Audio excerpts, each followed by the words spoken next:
எல்லோருக்கும் தமிழ் வணக்கமும் பராபவ வருஷ புத்தாண்டு வாழ்த்துக்களும். வாக்குண்டான் நல்ல மனமுண்டாம் மாமலரால் நோக்குண்டாம் மேனி நொடங்காது பூக்கொண்டு துப்பார் திருமேனி தும்பிக்கை ஆண்பாதம் தப்பாமல் சார்வார் தமக்கு. எழில் பொங்கும் ஈழத்தின் அருள்மிகு சக்தியாக தொழில் கொள்ளும் மானுடர்கள் தொழுதோற்றும் தேவியாக முகில்வண்ணன் முறைகாணும் முத்துமாரி தங்கை என பொழில் நிறைந்த காரை திருமணக்காற்றில் எழிற்கோவில் கொண்ட என் தாயவளை எனக்குரிய தமிழவளை எண்ணகத்தில் கொலுவிருத்தி வணங்கி வழிபட்டு தமிழ் கேட்டு ஆசி பெற்று டான் தமிழொலி தொலைக்காட்சியினுடைய பிரியமானவர்களே, ஓம் தொலைக்காட்சியினுடைய பிரியமானவர்களே, நிகழ்ச்சிகளை எந்தையும் போற்றுவோம் ஆன்மீகம் அறிவோம் என்ற பரப்புகளை அழகாக நெறிப்படுத்தி கொண்டிருக்கின்ற கலையகத்தினுடைய செல்வி சிறுவித்தியா அவர்களே, உலகம் முழுவதும் பறந்து வாழுகின்ற ஓம் தொலைக்காட்சியினுடைய அன்பான உறவுகளே, உங்கள் எல்லோருக்கும் மதுரகவியின் தமிழ் வணக்கம். மேன்மைகொள் சைவ நீதி விளங்குக உலகமெல்லாம் என்ற வகையிலே இந்த பராபவ புத்தாண்டிலே சந்திப்பதில் மிக்க மகிழ்ச்சி அடைகின்றோம். எல்லோரும் இந்த பராபவ புத்தாண்டை கொண்டாடி இருக்கிறீர்கள், மகிழ்ச்சியாக இருக்கிறது. எங்களுடைய தொலைக்காட்சி பராபர புத்தாண்டு தினத்திலே பல ஆலயங்களுடைய தேர்திருவிழாக்களை நேரடியாக ஒளிபரப்பி அந்த புத்தாண்டினுடைய சிறப்புகளை உங்களோடு சேர்த்து கொண்டது. அன்பான நேயர்களே, இந்த அழகான இந்த பராபர புத்தாண்டு பிறந்திருக்கிறது. இந்த புத்தாண்டு என்று சொன்னாலே உங்களுக்கு தெரியும், இந்த புத்தாண்டினுடைய பெயர் கன பேருக்கு அதுதான் பிரச்சனை. அன்பான நேயர்களே, பராபவ பராபர என்றெல்லாம் நாங்கள் சொல்றோம், அப்படி அல்ல.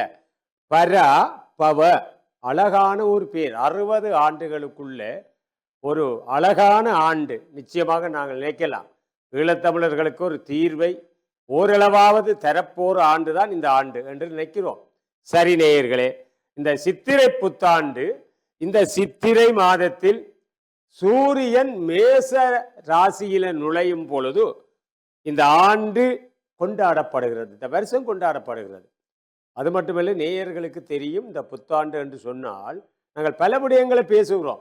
இந்த புத்தாண்டுல தான் இனி தொடர்ந்தும் பல பண்டிகைகள், விரதங்கள், கும்பாபிஷேகங்கள், உற்சவங்களை எல்லாம் நாங்கள் சந்திக்க போகிறோம். ஆகவே நேயர்களே, நீங்கள் பாருங்கள், இந்த வசந்த காலத்தினுடைய தொடக்கம், இந்த புத்தாண்டு இப்பொழுது வசந்த காலத்தினுடைய ஆரம்பம், அறுவடை காலத்தினுடைய முடிவை குறிக்கிறது. நாங்கள் எல்லாம் கழனிகளிலே இந்த அறுவடையை செய்து நிறைவு செய்கிற காலப்பகுதி தான் இந்த காலமாக அமைந்து விடுகிறது. ஆகவே இந்த புதிய ஆரம்பம், நாங்கள் எந்த வேலையை ஆரம்பிக்கிற பொழுதும், எந்த பணிகளை ஆரம்பிக்கிற பொழுதும், கடமைகளை தொடங்குகிற பொழுதும் புதிய ஆரம்பம் ஆன்மீக முக்கியத்துவத்தை கொண்டுள்ள ஒரு அழகான நல்ல நாள் என்பதனால் இந்துக்கள் என்ன செய்கிறார்கள் என்றால், அவர்கள் ஆலயங்களுக்கு போகிறார்கள். பௌத்தர்கள், நாங்கள் இந்துக்களை மட்டும் சொல்லவில்லை, பௌத்தர்கள் சிங்களவர்கள் அவர்கள் பிரார்த்தனை செய்வதற்காக விகாரைக்கு செல்லுகிறார்கள். அதனால தான் தமிழ் சிங்கள புத்தாண்டு. இன்னைக்கு பல பேருக்கு இந்த விளக்கம் இல்லை. தமிழ் சிங்கள புத்தாண்டு 2 பாலாருக்கும் இந்த ஆண்டு அமைந்து விடுகிறது அல்லவா. இந்த கடவுளுக்கு பிரார்த்தனையை மேற்கொள்ளுகிற ஒரு ஆண்டு இந்த ஆரம்பமாக அமைந்து கொள்ளுகிறது. இந்த புதிய ஆண்டுல பாருங்கள், மரியாதை, நன்றி, உணவின் அடையாளமாக நாங்கள் என்ன செய்கிறோம்னா, எங்களுடைய வீடுகளை நாங்கள் முதலில் சுத்தம் செய்கிறோம். இந்த புத்தாண்டு பிறக்க முதல் எங்களுடைய வீடுகளை சுத்தம் செய்து பழையனவற்றையெல்லாம் நாங்கள் அகற்றி புதியனவற்றை சேர்த்து கொள்ளக்கூடிய காலப்பிறப்பாக இந்த புத்தாண்டு அமைகிறது.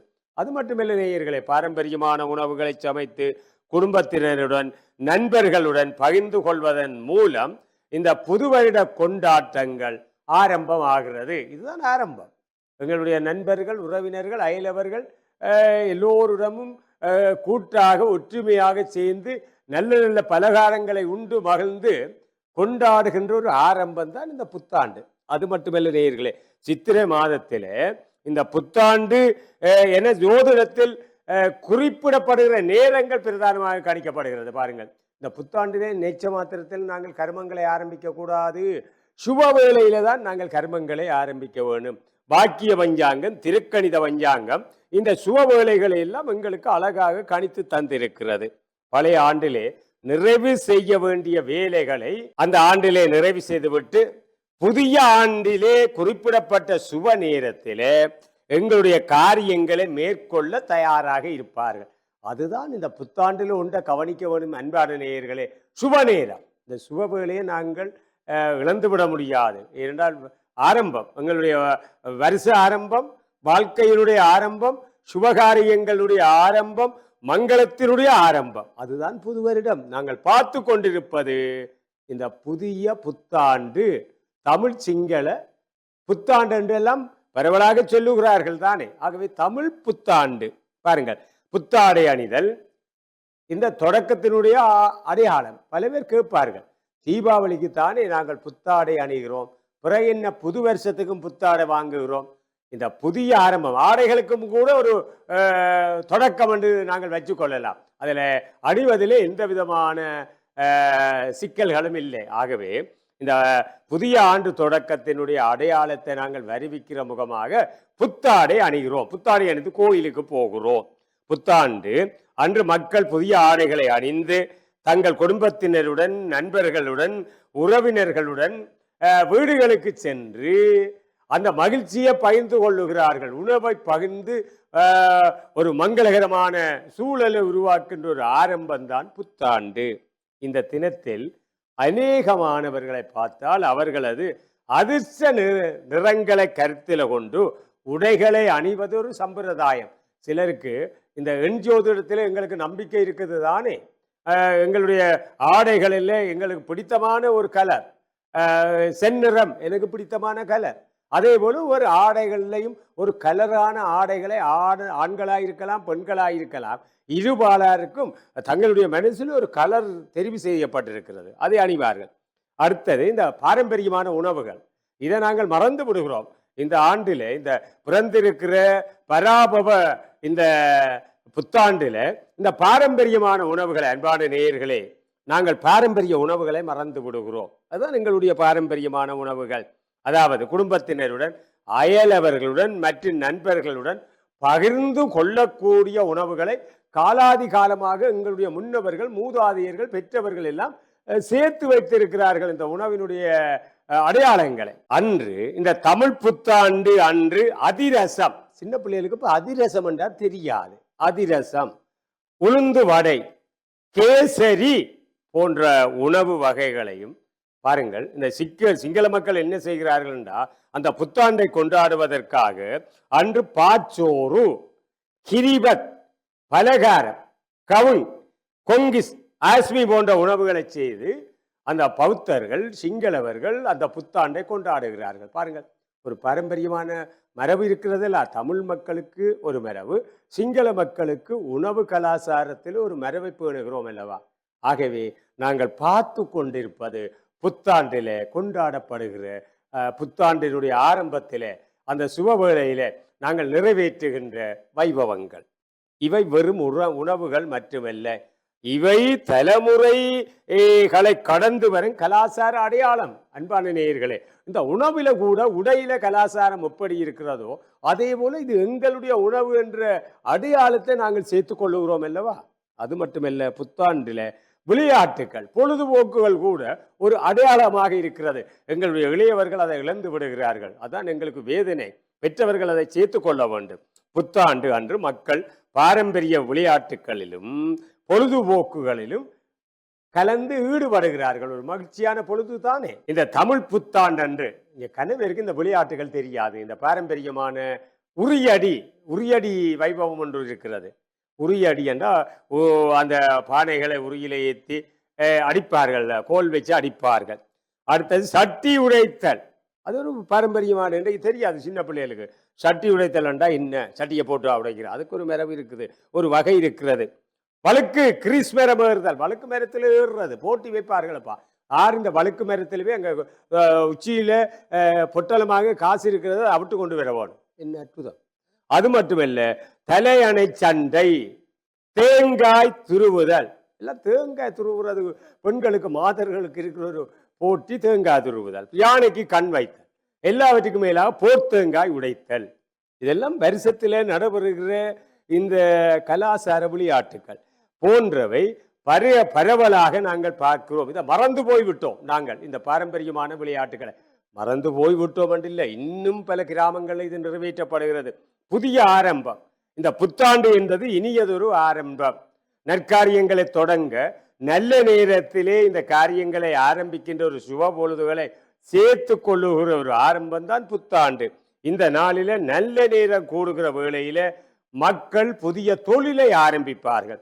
மாணவர்கள் தங்களுடைய கல்வி செயற்பாடுகளை ஆரம்பிப்பார்கள். விவசாயிகள் என்ன செய்கிறார்கள்? தங்களுடைய வயலுக்கு சென்று, கழனிகளுக்கு சென்று தங்களுடைய நடவடிக்கைகளை அன்றைக்கு ஆரம்பிக்கிறார்கள். குழந்தைகளுக்கு கூட வித்தியாரம்பம் செய்வதற்கு ஒரு பொருத்தமான பொழுது. வாழ்வியல் கர்மங்களை ஆரம்பிக்கிறார்கள். சம்பிரதாய அம்சங்களில் ஈடுபடுவது இந்த புத்தாண்டு தருகின்ற ஒரு வரப்பிரசாதம். இந்த தினத்தில் ஒருவருக்கொருவர் கொடுக்கல் வாங்கல் செய்கிறார்கள். பெரியவர்களிடமிருந்து கைவிசேஷம் பெறுகிறார்கள். முக்கியமான நிகழ்வு. தலையில, எல்லாவற்றுக்கும் மேலாக தலையில மருத்து நீர் வைத்து நீராடுதல். இது முக்கியமான ஒரு வைபவம். சமயம் சார்ந்த வழிபாட்டு நடவடிக்கைகள். 14/4/2026 செவ்வாய்க்கிழமை ஒரு மங்கள வாரத்தில் காலை 8:40 இந்த பராபவ வருஷம் பிறந்திருக்கிறது. எல்லோருக்கும் ஒரு சந்தோஷமான வாழ்வை அள்ளித்தரப்போகிற வருஷம். அது மட்டுமல்ல நேயர்களே, இந்த புண்ணிய காலத்தில் யாவரும் என்ன செய்கிறார்கள் என்றால் சங்கற்பித்து மருத்து நீர் தேய்த்து, பிரதானமாக சில தோஷம் உள்ளவர்கள் இந்த மருத்து நீர் அவசியம் வைக்க வேண்டும். இந்த மருத்து நீரை சிரசிலே ஆளிலையும் காலிலே இலவமிலையும் வைத்து ஸ்நானம் நீராடுதல் செய்து, அல்லது அந்த வருஷத்துக்கேற்ற கலர், அந்த கரைகள் செந்நிறமா அல்லது நீல நிறமா, இந்த கரையமைந்த புட்டாடைகளை எல்லாம் அணிந்து சுகந்த சந்தனம் பூசி நறுமலர் சூடி முதல்ல விநாயக பெருமான வழிபாடு செய்து, அது மட்டுமல்ல குலதெய்வங்களையும் சேர்த்து வழிபாடு செய்து இந்த வழிபாட்டை நாங்கள் ஆரம்பிக்கும். பிரதானமானது மருத்து நீர். சுக்கு, திப்பிலி, மிளகு, அப்பம் சேர்த்து தாம்பூலம் தரித்து கண்ணாடி, தீபம், நிறைகுடம் முதலிய மங்கள பொருட்களை வீட்டு வராந்தையிலே வைப்போம். நிறை கும்பம், தரிசனம், கண்ணாடி வைப்போம். பிரதானமாக அன்றைக்கு விழி விசேஷம் செய்வது கண்ணாடியில. இப்படியான மங்கள பொருட்களோடு எங்களுடைய ஆரம்பம் வருஷம் பிறக்கிறது. பிறந்தவுடனே இந்த தரிசனம் அமைகிறது. இந்த கைவிசேஷம் என்பது பொது. மருத்து நீர் மிக முக்கியம். அதே போல வருஷத்துல கைவிசேஷம், அந்த நாங்கள் கைவிசேஷம் என்றது இந்த கொடுக்கல் வாங்கலுக்கு வருகிறது.